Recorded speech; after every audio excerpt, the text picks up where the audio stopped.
ದಾವಣಗೆರೆಯಲ್ಲಿ ದಸರಾ ಸಾಂಸ್ಕೃತಿಕ ಉತ್ಸವದಲ್ಲಿ ಬಸವನಗೌಡ ಪಾಟೀಲ್ ಯತ್ನಾಳ್ ಭಾಷಣ ಮಾಡಿದ್ದು ಬಹಳ ಆಶ್ಚರ್ಯಕರವಾಗಿ ಕರ್ನಾಟಕದಲ್ಲಿ ಬದಲಾವಣೆ ಆಗ್ತಾ ಇದೆ. ಮುಂದಿನ ಸಲ ನಮ್ಮ ಸರ್ಕಾರ ಬಂದ್ರೆ ಎಲ್ಲ ಪೊಲೀಸ್ ಕೈಯಲ್ಲಿ AK-47 ಕೊಡ್ತೀವಿ. ನಮ್ಮ ವ್ಯಾಪ್ತಿ ಉತ್ತರ ಕರ್ನಾಟಕವಲ್ಲ, ಸಮಗ್ರ ಕರ್ನಾಟಕವಾಗಿದೆ.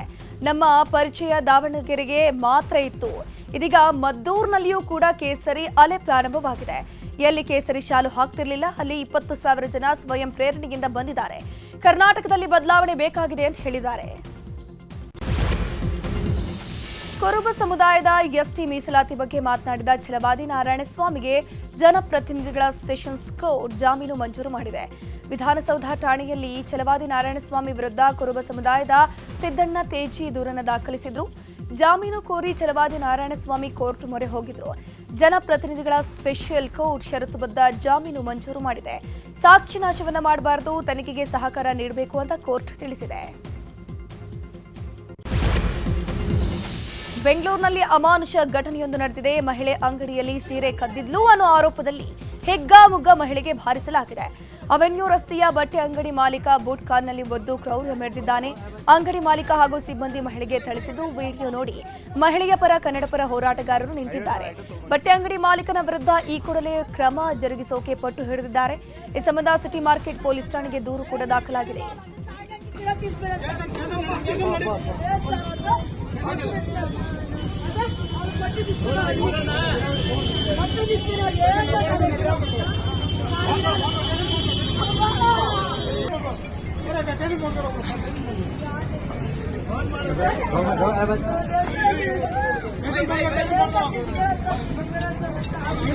ಐವತ್ತು ಸಾವಿರ ಐಟಮ್ ತಗೊಂಡೋಗಿದೆ.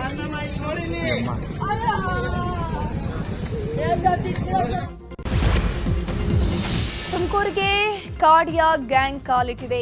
ಬ್ಯಾಂಕ್ಗಳನ್ನ ಟಾರ್ಗೆಟ್ ಮಾಡೋ ಇವರು ವೃದ್ಧರನ್ನ ಟಾರ್ಗೆಟ್ ಮಾಡಿ ಕಳ್ಳತನ ಮಾಡ್ತಾ ಇದ್ರು. ಕಳ್ಳತನದ ಸಂಪೂರ್ಣ ಆಪರೇಷನ್ ಮಹಿಳೆಯರಿಂದಲೇ ನಡೆಯುತ್ತೆ ಅನ್ನೋದು ವಿಶೇಷ. ಎಷ್ಟೇ ಜಾಗರೂಕರಾಗಿದ್ರೂ ಕೂಡ ಯಾಮಾರಿಸುವ ಖತರ್ನಾಕ್ ಕಳ್ಳಿಯರ ಬಂಧನ ಆಗಿದೆ. ಮಧುಗಿರಿಯಲ್ಲಿ ನಿವೃತ್ತ ಶಿಕ್ಷಕರ ಹಣ ಎಗರಿಸಿತ್ತು ಈ ಗ್ಯಾಂಗ್. ಸಿಸಿಟಿವಿಯಲ್ಲಿ ಗ್ಯಾಂಗ್ನ ಕೈಚಳಕ ಸರಿಯಾಗಿತ್ತು. ಸೆಪ್ಟೆಂಬರ್ 3ರಂದು ನಡೆದಿದ್ದ ಘಟನೆ ಬಗ್ಗೆ ಮಧುಗಿರಿ ಪೊಲೀಸ್ ಠಾಣೆಯಲ್ಲಿ ಪ್ರಕರಣ ದಾಖಲಾಗಿತ್ತು. ತನಿಖೆಯನ್ನ ಕೈಗೊಂಡ ಪೊಲೀಸರು 6 ಮಂದಿ ಆರೋಪಿಗಳನ್ನು ಬಂಧಿಸಿದ್ದಾರೆ. ಇನ್ನು ಬಂಧಿತರೆಲ್ಲರೂ ಕೂಡ ಮಧ್ಯಪ್ರದೇಶದ ಕಾಡಿಯಾ ಅನ್ನೋ ಊರಿನವರು ಎನ್ನಲಾಗ್ತಾ ಇದೆ. ಕರ್ತವ್ಯ ನಿರತ ಪೊಲೀಸ್ ಮೇಲೆ ಹಲ್ಲೆ ನಡೆಸಿರುವಂತಹ ಘಟನೆ ಬೆಂಗಳೂರಿನಲ್ಲಿ ನಡೆದಿದೆ. ಅನಾಮಿಕ ವ್ಯಕ್ತಿಯೊಬ್ಬ ರಾಜಾಜಿನಗರ ಪೊಲೀಸ್ ಠಾಣೆ ಎಎಸ್ಐ ಸುರೇಶ್ ಮೇಲೆ ಹಲ್ಲೆಯನ್ನು ನಡೆಸಿದ್ದಾನೆ. ಸೆಪ್ಟೆಂಬರ್ 13ರಂದು ರಾತ್ರಿ ಹೊಯ್ಸಳ ರೌಂಡ್ಸ್ನಲ್ಲಿದ್ದ ಎಎಸ್ಐ ಸುರೇಶ್ಗೆ ಕಂಟ್ರೋಲ್ ರೂಮ್ಗೆ ಒಂದು ಕರೆ ಬಂದಿತ್ತು. ಅನಾಮಿಕ ವ್ಯಕ್ತಿ ಮನೆಗಳ ಮೇಲೆ ಓಡಾಡ್ತಿದ್ದಾನೆ ಅಂತ ಕರೆಯನ್ನ ಮಾಡಿದ್ರು. ರಾಜಾಜಿನಗರದ 6ನೇ ಬ್ಲಾಕ್ಗೆ ಹೋದಾಗ ಅನಾಮಿಕ ವ್ಯಕ್ತಿ ವಿಶ್ವನಾಥ್ ಮೇಲೆ ಹಲ್ಲೆ ಮಾಡಿದ್ದಾನೆ. ಪೊಲೀಸರು ಆರೋಪಿಯನ್ನ ಬಂಧಿಸಿದ್ದಾರೆ. ಕರ್ನಾಟಕ ರಕ್ಷಣಾ ವೇದಿಕೆಯ ಕಾರ್ಯಕರ್ತರ ವಿರುದ್ಧ ಬೆಂಗಳೂರಿನ ಹೈಗ್ರೌಂಡ್ಸ್ ಪೊಲೀಸ್ ಠಾಣೆಯಲ್ಲಿ ಎಫ್ಐಆರ್ ದಾಖಲಾಗಿದೆ. ಕೃಷ್ಣಮೂರ್ತಿ ಅನ್ನೋರು ದೂರ ಆಧರಿಸಿ 35ರಿಂದ 40 ಮಂದಿಯ ವಿರುದ್ಧ ಎಫ್ಐಆರ್ ದಾಖಲು ಮಾಡಲಾಗಿರುವಂಥದ್ದು. 20 ಜನರನ್ನ ಬಂಧಿಸಲಾಗಿದೆ. ಭಾರತ ಸರ್ಕಾರದ ರೀಜನಲ್ ಡೈರೆಕ್ಟರ್ ಆಗಿರುವ ಕೃಷ್ಣಮೂರ್ತಿ ಹಿಂದಿ ಪ್ರಗತಿ ಪರಿವೀಕ್ಷಣಾ ಸಭೆ ನಡೆಸುತ್ತಿದ್ದ ಹೋಟೆಲ್ಗೆ ಬಂದು ಕರವೇ ಕಾರ್ಯಕರ್ತರು ಪ್ರತಿಭಟನೆ ಮಾಡಿದ್ರು. ಕಾರ್ಯಾಗಾರದಲ್ಲಿ ಇದ್ದಂತಹ ವಸ್ತುಗಳನ್ನು ಹೊಡೆದು ಹಾಕಿದ್ರು. ದಾಂಧಲೆ ಮಾಡಿದ್ದ ಕರ್ನಾಟಕ ರಕ್ಷಣಾ ವೇದಿಕೆಯ ಹಲವು ಕಾರ್ಯಕರ್ತರನ್ನ ಬಂಧನ ಮಾಡಲಾಗಿದೆ. ಕರವೇ ಕಾರ್ಯಕರ್ತರ ಬಂಧನವನ್ನ ನಾರಾಯಣಗೌಡ ಖಂಡಿಸಿದ್ದಾರೆ. ಅತಿವೃಷ್ಟಿಯಿಂದ ಬೆಳೆಹಾನಿ ಆಗಿರುವ ಪ್ರದೇಶಕ್ಕೆ ತೆರಳಿದ್ದ ಶಾಸಕ ಸಲಗರ್ ಎದೆ ಮಟ್ಟದ ನೀರಿಗೆ ಇಳಿದು ಬೆಳೆಹಾನಿ ವೀಕ್ಷಣೆ ಮಾಡಿದ್ದಾರೆ. ಬಸವಕಲ್ಯಾಣ ಮತಕ್ಷೇತ್ರದಲ್ಲಿ ಬೆಳೆಹಾನಿ ಪ್ರದೇಶಕ್ಕೆ ಭೇಟಿ ನೀಡಿ ಪರಿಹಾರಕ್ಕೆ ಆಗ್ರಹಿಸಿದ್ದಾರೆ ಶಾಸಕ ಸಲಗರ್. ರೈತರು ಬದುಕಬೇಕಾದ್ರೆ ಶೀಘ್ರವಾಗಿ ಪರಿಹಾರ ನೀಡಿ ಅಂತ ಸಿಎಂ ಹಾಗೂ ಸಚಿವರಿಗೆ ಆಗ್ರಹ ಮಾಡಿರುವಂಥದ್ದು. ಇನ್ನು ಹುಲ್ಸೂರು ಪಟ್ಟಣದ ಜಮೀನಿಗೆ ತೊಗರಿ ಬೆಳೆಯಲ್ಲಿ ನೀರಿಗೆ ಇಳಿದು ವೀಕ್ಷಣೆ ಮಾಡಿದ್ದಾರೆ. ಹಲ್ಸೂರು, ಇನ್ನು ಸೋಕದಾಬಕ, ಅಂಬೇವಾಡಿ, ಮಿರಖಲ್ ಗ್ರಾಮದಲ್ಲಿ ಬೆಳೆಹಾನಿ ವೀಕ್ಷಣೆ ಮಾಡಿದ್ದಾರೆ. ಬಸವಕಲ್ಯಾಣ ಮತಕ್ಷೇತ್ರದ 50,000 ಹೆಕ್ಟೇರ್ನಷ್ಟು ಬೆಳೆಹಾನಿಯಾಗಿದೆ. ಸಿಎಂ, ಕೃಷಿ ಸಚಿವರು, ಕಂದಾಯ ಸಚಿವರು ಭೇಟಿ ನೀಡಿ ರೈತರಿಗೆ ಪರಿಹಾರ ನೀಡಿ ಅಂತ ಆಗ್ರಹ ಮಾಡಲಾಗಿದೆ. ರೈತರೊಂದಿಗೆ ಎದೆ ಮಟ್ಟದ ನೀರಿಗೆ ಇಳಿದು ಎಕರೆಗೆ 25,000 ಬೆಳೆ ಪರಿಹಾರ ನೀಡುವಂತೆ ಶಾಸಕ ಶರಣು ಸಲಗರ್ ಆಗ್ರಹ ಮಾಡಿದ್ದಾರೆ. ರೇಣುಕಾಸ್ವಾಮಿ ಕೊಲೆ ಕೇಸ್ನಲ್ಲಿ ನಿನ್ನೆ Darshan and gang video conference ಮೂಲಕ ಕೋರ್ಟ್ಗೆ ಹಾಜರಾಗಿತ್ತು. 57ನೇ ಸೆಷನ್ಸ್ ಕೋರ್ಟ್ನಲ್ಲಿ ನ್ಯಾಯಾಧೀಶರು ಇಲ್ಲದ ಕಾರಣಕ್ಕೆ 64ನೇ ಸೆಷನ್ಸ್ ಕೋರ್ಟ್ನಲ್ಲಿ ವಿಚಾರಣೆ ನಡೆಸಲಾಯಿತು. ವಿಡಿಯೋ ಕಾನ್ಫರೆನ್ಸ್ ಮೂಲಕ ನಟ ದರ್ಶನ್, ಪವಿತ್ರ ಗೌಡ ಸೇರಿ 7 ಆರೋಪಿಗಳು ಹಾಜರಾಗಿದ್ದರು. ಉಳಿದಂತೆ ಇತರೆ ಆರೋಪಿಗಳು ಖುದ್ದಾಗಿ ಕೋರ್ಟ್ಗೆ ಹಾಜರಾಗಿದ್ದರು. ಈ ವೇಳೆ ಜೈಲಿನಲ್ಲಿ ಅವ್ಯವಸ್ಥೆ ಹಾಗೂ ಕೋರ್ಟ್ ಆದೇಶದಂತೆ ವ್ಯವಸ್ಥೆ ಮಾಡಿಲ್ಲ ಅಂತ ದರ್ಶನ್ ದೂರಿದ್ರು. ವಿಚಾರಣೆ ನಡೆಸಿದ ಕೋರ್ಟ್ ಅಕ್ಟೋಬರ್ 9ಕ್ಕೆ ವಿಚಾರಣೆಯನ್ನು ಮುಂದೂಡಿಕೆ ಮಾಡಿತು. ಸಿಲಿಕಾನ್ ಸಿಟಿಯಲ್ಲಿ ಹಳೆ ಸಿನಿಮಾಗಳ ಮಾರಾಟ ಪ್ರಕರಣ ದಾಖಲಾಗಿದೆ. ನಕಲಿ ಸಹಿ, ನಕಲಿ ದಾಖಲೆ ಸೃಷ್ಟಿಸಿ ಸಿನಿಮಾ ಮಾರಾಟ ಮಾಡಿದ್ದಾರೆ ಅಂತ ಸದಾಶಿವನಗರ ಪೊಲೀಸ್ ಠಾಣೆಯಲ್ಲಿ ಪ್ರಕರಣ ದಾಖಲಾಗಿದೆ. ರೆಟ್ರೋ ಸಿನಿಮಾಗಳನ್ನು ಯೂಟ್ಯೂಬರ್ಗೆ ಮಾರಾಟ ಮಾಡಿದ್ದೇ ಗ್ಯಾಂಗ್. ನಿರ್ಮಾಪಕರ ಹೆಸರಲ್ಲಿ ನಕಲಿ ದಾಖಲೆ ಸೃಷ್ಟಿ ಮಾಡಿ ಮಾರಾಟ ಮಾಡಿರುವ ಆರೋಪ ಕೇಳಿಬರ್ತಾ ಇದೆ. 80ರಿಂದ 90ರ ದಶಕದ ನಿರ್ಮಾಪಕಿಗೆ ದೋಖಾ ಮಾಡಿದ್ದು ನಿರ್ಮಾಪಕಿ ಲಕ್ಷ್ಮೀ ವೆಂಕಟೇಶ್ಗೆ ವಂಚನೆ ಮಾಡಲಾಗಿದೆ. ಮಮತಾ ಮೂವೀಸ್ ಬ್ಯಾನರ್ ಹೊಂದಿದ್ದ ಲಕ್ಷ್ಮೀ ವೆಂಕಟೇಶ್ ತಮ್ಮ ಬ್ಯಾನರ್ನಲ್ಲಿ ಗಂಡುಗಲಿ ರಾಮ, ಗಣೇಶ ಮಹಿಮೆ, ಮಲ್ಲಿಗೆ, ಸಂಪಿಗೆ ಚಿತ್ರ ನಿರ್ಮಾಣವನ್ನು ಮಾಡಿದ್ರು.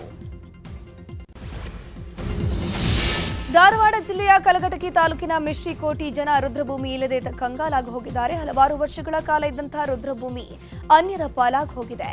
ಶವ ಹೂಳೋಕೆ ಸ್ಥಳ ಹುಡುಕುವಂತಹ ಪರಿಸ್ಥಿತಿ ನಿರ್ಮಾಣವಾಗಿದೆ. ನೂರಾರು ವರ್ಷಗಳಿಂದ ಶವಗಳನ್ನು ಹೂಳುತ್ತಿದ್ದಂತಹ ಜಾಗವನ್ನ ಅನ್ಯ ಧರ್ಮೀಯರಿಗೆ ಮಾರಾಟ ಮಾಡಿರುವ ಆರೋಪ ಕೇಳಿಬಂದಿದೆ. ಸುಮಾರು 18,000 ಜನಸಂಖ್ಯೆ ಹೊಂದಿರುವಂತಹ ಮಿಶ್ರಿಕೋಟಿಯಲ್ಲಿ ಹಿಂದೂಗಳಿಗೆ ಒಂದು ಮತ್ತು ಮುಸ್ಲಿಮರಿಗೆ ಒಂದು ರುದ್ರಭೂಮಿ ಇದೆ. ಹಲವು ವರ್ಷಗಳ ಹಿಂದೆ ಬಾಯಿ ಮಾತಿನಲ್ಲಿ ವ್ಯವಹಾರ ನಡೆಸಿದ ಗ್ರಾಮಸ್ಥರು ರುದ್ರಭೂಮಿಗೆ ಎಂದು 4 ಎಕರೆ ಖರೀದಿ ಮಾಡಿದ್ರು. ಅದನ್ನು ನೋಂದಣಿ ಮಾಡಿಕೊಳ್ಳದೆ ಗ್ರಾಮಸ್ಥರು ಎಡವಟ್ಟು ಮಾಡಿಕೊಂಡಿದ್ದಾರೆ. ಇದೀಗ ಈ ಭೂಮಿಯ ಮೂಲ ಮಾಲೀಕನ ವಂಶಸ್ಥರು ಬೇರೆಯವರಿಗೆ ಮಾರಾಟ ಮಾಡಿದ್ದಾರೆ. ಇವತ್ತು ಮಂಡ್ಯದ ಕೆಆರ್ಎಸ್ನಲ್ಲಿ ಸಾಂಕೇತಿಕವಾಗಿ ಕಾವೇರಿ ಆರತಿ ನಡೆಯಲಿದೆ. ಪ್ರಗತಿಪರ ರೈತ ಸಂಘಟನೆಗಳ ವಿರೋಧದ ನಡುವೆಯೂ ಕೂಡ ಇಂದು ಕಾವೇರಿ ಆರತಿ ನಡೆಯಲಿರುವಂಥದ್ದು. ಸಂಜೆ 6 ಗಂಟೆಗೆ ರಾಜ್ಯದ ವಿವಿಧ ಪ್ರಸಿದ್ಧ ಮಠಾಧೀಶರು ಗಣ್ಯರ ಸಮ್ಮುಖದಲ್ಲಿ ಕಾವೇರಿ ಆರತಿಗೆ ಚಾಲನೆ ದೊರೆಯಲಿದೆ. ಆದರೆ ಕಾವೇರಿ ಆರತಿಗೂ ಮುನ್ನ ಪ್ರಗತಿಪರ ರೈತ ಸಂಘಟನೆಗಳು ಪ್ರತಿಭಟನೆ ನಡೆಸೋಕೆ ಸಿದ್ಧತೆ ಮಾಡಿದೆ. ಇಂದು ಬೆಳಗ್ಗೆ 11 ಗಂಟೆಯಿಂದಲೇ ಕೆಆರ್ಎಸ್ನಲ್ಲಿ ಪ್ರತಿಭಟನೆ ಮಾಡೋಕೆ ತಯಾರಿ ಮಾಡಿಕೊಂಡಿದ್ದು ಪೊಲೀಸರು ಬಿಗಿ ಭದ್ರತೆಯನ್ನು ಮಾಡಿಕೊಂಡಿದ್ದಾರೆ. ಕುರುಬ ಸಮಾಜವನ್ನ ಎಸ್ಟಿಗೆ ಸೇರ್ಪಡೆ ಮಾಡುವುದನ್ನು ವಿರೋಧಿಸಿ ವಾಲ್ಮೀಕಿ ಸಮಾಜದಿಂದ ಪ್ರತಿಭಟನೆ ಮಾಡಲಾಯಿತು. ರಾಯಚೂರಿನ ಲಿಂಗಸಗೂರು ಪಟ್ಟಣದ ಬಸ್ ನಿಲ್ದಾಣದಿಂದ ಸಹಾಯಕ ಆಯುಕ್ತರ ಕಚೇರಿವರೆಗೆ ಪಾದಯಾತ್ರೆ ಮಾಡಿ ವಾಲ್ಮೀಕಿ ಸಮುದಾಯದ ಮುಖಂಡರು ಸಿಎಂ ಸಿದ್ದರಾಮಯ್ಯ ವಿರುದ್ಧ ಘೋಷಣೆ ಕೂಗಿ ತಮ್ಮ ಆಕ್ರೋಶವನ್ನು ವ್ಯಕ್ತಪಡಿಸಿದರು. ಬಳಿಕ ವಾಲ್ಮೀಕಿ ಸಮಾಜದ ಮುಖಂಡರು ಸಹಾಯಕ ಆಯುಕ್ತರಿಗೆ ಮನವಿಯನ್ನು ಸಲ್ಲಿಕೆ ಮಾಡಿದರು. ವಿವಿಧ ಬೇಡಿಕೆಗೆ ಆಗ್ರಹಿಸಿ ಹುಬ್ಬಳ್ಳಿಯಲ್ಲಿ ಕರ್ನಾಟಕ ಚಾಲಕರ ಒಕ್ಕೂಟದಿಂದ ಪ್ರತಿಭಟನೆ ನಡೆಸಲಾಗಿದೆ. ಯೆಲ್ಲೋ ಬೋರ್ಡ್, ಟ್ಯಾಕ್ಸಿ ಹಾಗೂ ಕಮರ್ಷಿಯಲ್ ವಾಹನಗಳ ಪರೀಕ್ಷೆ ನಡೆಸೋಕೆ ಮತ್ತು ಫಿಟ್ನೆಸ್ ಪ್ರಮಾಣ ಪತ್ರ ನೀಡೋಕೆ ಹಾಗೂ ಹಳೆಯ ಪರಿವಾಹನ ವ್ಯವಸ್ಥೆಯನ್ನ ಮುಂದುವರಿಸೋಕೆ ಆಗ್ರಹಿಸಿದ್ದಾರೆ. ಇನ್ನು ಆರ್ಟಿಒ ಕಚೇರಿ ಬಳಿ ಪ್ರತಿಭಟನೆ ನಡೆಸಿರುವಂತಹ ಚಾಲಕರ ಒಕ್ಕೂಟ ಹೊಸ ಪದ್ಧತಿಯನ್ನು ತೀವ್ರವಾಗಿ ವಿರೋಧ ಮಾಡಿದೆ. ಎಟಿಎಸ್ ವ್ಯವಸ್ಥೆ ಪ್ರಾರಂಭ ಆಗುವವರೆಗೂ ಹಳೆಯ ವ್ಯವಸ್ಥೆಯನ್ನೇ ಮುಂದುವರಿಸಿಕೊಂಡು ಹೋಗಬೇಕು ಅಂತ ಆಗ್ರಹಿಸಿದ್ದಾರೆ. ಕೊಪ್ಪಳದಲ್ಲಿ ರಸ್ತೆ ಗುಂಡಿಯಿಂದ ವಾಹನ ಸವಾರರು ಹೈರಾಣಾಗಿದ್ದಾರೆ. ಗಂಗಾವತಿಯಲ್ಲಿ ಗುಂಡಿ ಗಂಡಾಂತರಗಳಿಂದ ಬೇಸತ್ತ ಕೆಆರ್ಎಸ್ ಪಕ್ಷದ ಕಾರ್ಯಕರ್ತರು ರಸ್ತೆ ಗುಂಡಿಗಳನ್ನು ಹೂವುಗಳನ್ನಲ್ಲಿಟ್ಟು ಅಣುಕು ಪ್ರದರ್ಶನ ಮಾಡಿದ್ರು. ಇದೇ ವೇಳೆ ಗುಂಡಿ ಮುಚ್ಚೋಕೆ ಸರ್ಕಾರ ಹಾಗೂ ಅಧಿಕಾರಿಗಳ ನಿರ್ಲಕ್ಷ್ಯ ಮಾಡ್ತಿದ್ದಾರೆ ಅಂತ ಕಿಡಿಕಾರಿದ್ರು. ರಾಯಚೂರಿನ ಜಿಲ್ಲಾ ಪೊಲೀಸರು ಭರ್ಜರಿ ಕಾರ್ಯಾಚರಣೆ ಮಾಡಿದ್ದಾರೆ. ಜಿಲ್ಲೆಯಲ್ಲಿ ಮೊಬೈಲ್ ಕಳ್ಳರ ಹಾವಳಿ ಹೆಚ್ಚಾಗಿತ್ತು. ಪ್ರಕರಣ ಸಂಬಂಧ ತನಿಖೆಗಿಳಿದ ಪೊಲೀಸರು 151ಕ್ಕೂ ಹೆಚ್ಚು ಮೊಬೈಲ್ಗಳನ್ನು ಪತ್ತೆ ಹಚ್ಚಿ ಮಾಲೀಕರಿಗೆ ಹಸ್ತಾಂತರ ಮಾಡಿದ್ರು. ಈ ವೇಳೆ ಮಾತನಾಡಿರುವಂತಹ ಜಿಲ್ಲಾ ಪೊಲೀಸ್ ವರಿಷ್ಠಾಧಿಕಾರಿ ಪುಟ್ಟಮಾದಯ್ಯ, ಸಿಐಎಲ್ ಪೋರ್ಟಲ್ ಮುಖಾಂತರ ದಾಖಲಾಗಿದ್ದ ಮೊಬೈಲ್ ಕಳ್ಳತನದ ಕೇಸ್ಗಳನ್ನು ತನಿಖೆ ಮೂಲಕ ಪತ್ತೆ ಹಚ್ಚಿದ್ದೇವೆ. ಸುಮಾರು 25 ಲಕ್ಷಕ್ಕೂ ಅಧಿಕ ಮೌಲ್ಯದ ಮೊಬೈಲ್ಗಳನ್ನು ಮಾಲೀಕರಿಗೆ ಹಸ್ತಾಂತರ ಮಾಡಿದ್ದೀವಿ ಅಂತ ಹೇಳಿದರು. ಭಾರಿ ಮಳೆಯಿಂದ ವಿಜಯಪುರದ ಡೋಣಿ ನದಿಯ ಅಬ್ಬರ ಮುಂದುವರೆದಿದೆ. ತಾಳಿಕೋಟೆ ಬಳಿ ನದಿಯ ಸೇತುವೆ ದಾಟಕ್ಕೆ ಹೋಗಿ ಬೈಕ್ ಸವಾರ ನೀರು ಪಾಲಾಗಿದ್ದಾನೆ. ತಾಳಿಕೋಟೆಯಿಂದ ವಡವಡಗಿ ಗ್ರಾಮಕ್ಕೆ ಹೋಗುವ ಸಂದರ್ಭದಲ್ಲಿ ಬೈಕ್ ಸವಾರ ನೀರಲ್ಲಿ ಕೊಚ್ಚಿಕೊಂಡು ಹೋಗಿದ್ದಾನೆ. ಹಿಂಬದಿದ್ದಂತಹ ಮಹಂತೇಶ್ ಹೊಸಗೌಡ ಬಚಾವಾಗಿದ್ದಾನೆ. ನೀರು ಪಾಲಾದ ಸಂತೋಷ್ ಹಡಪದಗಾಗಿ ಶೋಧ ಕಾರ್ಯ ಮುಂದುವರಿಸಲಾಗಿದೆ. ಕಲಬುರಗಿ ಜಿಲ್ಲೆಯ ಭೀಮಾ ನದಿ ತೀರದಲ್ಲಿ ಭೀಕರ ಪ್ರವಾಹದ ಭೀತಿ ಶುರುವಾಗಿದೆ. ಸುನ್ನಾ ಬ್ಯಾರೇಜ್ನಿಂದ 3.40 ಲಕ್ಷ ಕ್ಯೂಸೆಕ್ ನೀರು ಬಿಡುಗಡೆ ಮಾಡಲಾಗಿದ್ದು ಭೀಮಾ ನದಿ ಭೋರ್ಗರಿತಾ ಇದೆ. ನದಿ ತೀರದ ಗ್ರಾಮದಲ್ಲಿ ನೆರೆಯ ಪರಿಸ್ಥಿತಿ ಉಂಟಾಗಿದ್ದು ಜನ ಪರದಾಡುವಂತಾಗಿದೆ. ಬೃಹತ್ ಸೇತುವೆಗಳು ಮುಳುಗಡೆಯಾಗಿದ್ದು ಸಂಪರ್ಕವೇ ಬಂದ್ ಆಗಿದೆ. ಉತ್ತರ ಕನ್ನಡ ಜಿಲ್ಲೆ ಕಾರವಾರದ ಪಣಸೋಲಿಯಲ್ಲಿ ಆನೆ ಕ್ಯಾಂಪ್ನ ಮರಿ ಆನೆ ಗೌರಿ ಸಾವನ್ನಪ್ಪಿದೆ. ಜೋಯಿಡಾ ತಾಲೂಕಿನ ಕುಳಗೆಯಲ್ಲಿ ಈ ಒಂದು ಘಟನೆ ನಡೆದಿದೆ. 2 ವರ್ಷ 9 ತಿಂಗಳ ವಯಸ್ಸಿನ ಗೌರಿ ಆನೆ ಕಳೆದ ತಿಂಗಳಿನಿಂದ ಆರೋಗ್ಯ ಸಮಸ್ಯೆಯಿಂದ ಬಳಲ್ತಾ ಇತ್ತು. ವೈದ್ಯರಿಂದ ನಿರಂತರ ಚಿಕಿತ್ಸೆ ನೀಡಲಾಗುತ್ತಿತ್ತು. ಆದರೆ ಚಿಕಿತ್ಸೆ ಫಲಿಸದೆ ಗೌರಿ ಸಾವನ್ನಪ್ಪಿದೆ. ಮೃತ ಗೌರಿ ಆನೆಯನ್ನ ಶಣಸೋಲಿಯಲ್ಲೇ ಅಂತ್ಯ ಸಂಸ್ಕಾರ ಮಾಡಲಾಗಿದೆ. ರಾಜಸ್ಥಾನಕ್ಕೆ ಪ್ರಧಾನಿ ಮೋದಿ ಭರ್ಜರಿ ಗಿಫ್ಟ್ ಕೊಟ್ಟಿದ್ದಾರೆ. ಬನ್ಸ್ಪಾರದಲ್ಲಿ ನಿನ್ನೆ ನಡೆದ ಸಮಾವೇಶದಲ್ಲಿ 1,22,100 ಕೋಟಿಗೂ ಹೆಚ್ಚಿನ ಮೌಲ್ಯದ ಯೋಜನೆಗಳನ್ನು ಉದ್ಘಾಟನೆ ಮಾಡಿದ್ರು. 42,000 ಕೋಟಿ ಮೌಲ್ಯದ ಪರಮಾಣು ವಿದ್ಯುತ್ ಯೋಜನೆಗೆ ಶಿಲಾನ್ಯಾಸ ನೆರವೇರಿಸಿದ್ರು. ಇದೇ ವೇಳೆ ಮಾತನಾಡಿರುವಂತಹ ಮೋದಿ, ದೇಶದಲ್ಲಿ ವಿದ್ಯುತ್ನ ಮಹತ್ವದ ಬಗ್ಗೆ ಕಾಂಗ್ರೆಸ್ ಗಮನ ಹರಿಸಲಿಲ್ಲ ಅಂತ ವಾಗ್ದಾಳಿ ನಡೆಸಿದ್ರು.